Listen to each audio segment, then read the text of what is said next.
Put God first.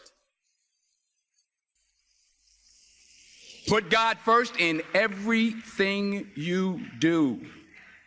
Everything that you think you see in me, everything that I've accomplished, everything that you think I have, and I have a few things, everything that I have is by the grace of God. Understand that. It's a gift. I was sitting in my mother's beauty parlor, and I'm looking in the mirror, and I see behind me this woman under the dryer. And every time she looked up, every time I looked up, she was looking at me, just looking me in the eye. And I didn't know who she was, and I said, she said, somebody give me a pen, give me a pencil. I have a prophecy. March 27, 1975. She said, boy, you are going to travel the world and speak to millions of people. Now, mind you, I was flunked out of college. I'm thinking about joining the Army. I didn't know what I was going to do, and she's telling me I'm going to travel the world and speak to millions of people. Well, I have traveled the world, and I have spoke to millions of people. But that's not the most important thing, the success that I had. The most important thing is that what she taught me and what she told me that day has stayed with me since. I've been protected. I've been directed. I've been corrected. I've kept God in my life, and it's kept me humble. I didn't always stick with him, but he always stuck with me. So stick with him in everything you do. If you think you want to do what you think I've done, then do what I've done and stick with God. Number 2, fail big. That's right. Fail big. Today's the beginning of the rest of your life, and it can be very frightening. It's a new world out there. It's a mean world out there, and you only live once. So do what you feel passionate about. Take chances, but don't be afraid to go outside the box. Don't be afraid to think outside the box. Don't be afraid to fail big, to dream big. But remember, dreams without goals are just dreams, and they ultimately fuel disappointment. So have dreams, but have goals. And understand that to achieve these goals, you must apply discipline and consistency. In order to achieve your goals, you must apply discipline, which you have already done, and consistency every day, not just on Tuesday and miss a few days. You have to work at it every day. You have to plan every day. You've heard the saying, we don't plan to fail, we fail to plan. Hard work works. Working really hard is what successful people do.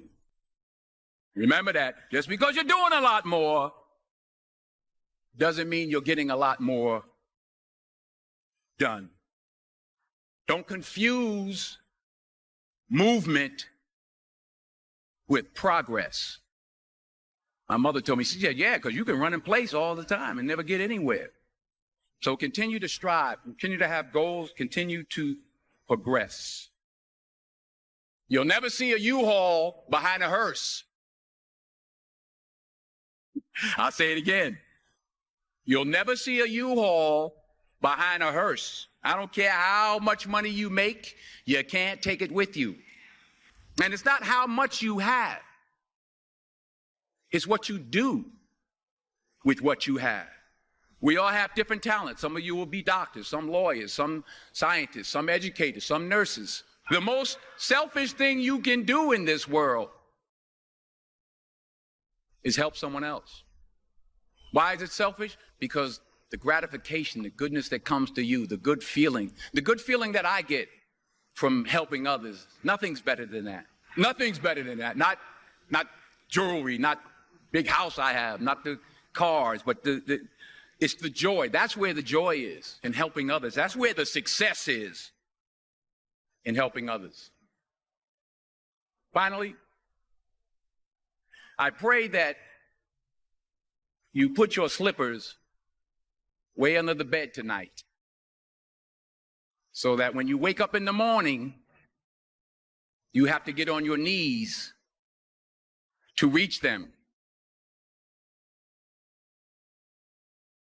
And while you're down there, say thank you for grace.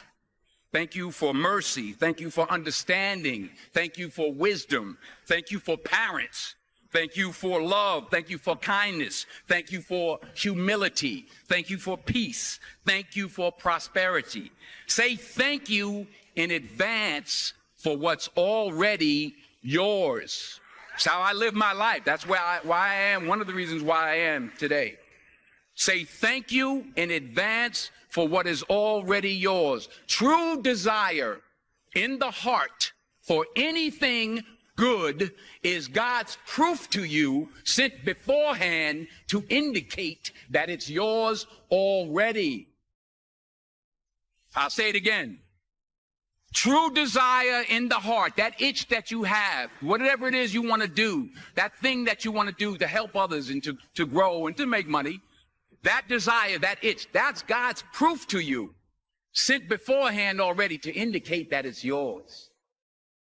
And anything you want good, you can have.